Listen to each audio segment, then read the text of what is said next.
کہ اللہ توبہ قبول کرنے والا ہے، حکیم ہے۔ جن لوگوں نے یہ بہتان باندھا ہے وہ تمہیں میں سے ایک جماعت ہے، اس کو اپنے حق میں برا نہ سمجھنا، بلکہ وہ تمہارے لیے اچھا ہے۔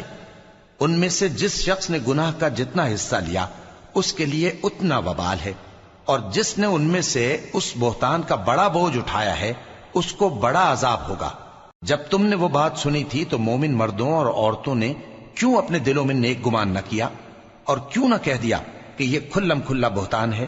یہ بہتان لگانے والے اپنی بات کی تصدیق کے لیے 4 گواہ کیوں نہ لائے؟ تو جب یہ گواہ نہیں لا سکے تو اللہ کے نزدیک یہی جھوٹے ہیں۔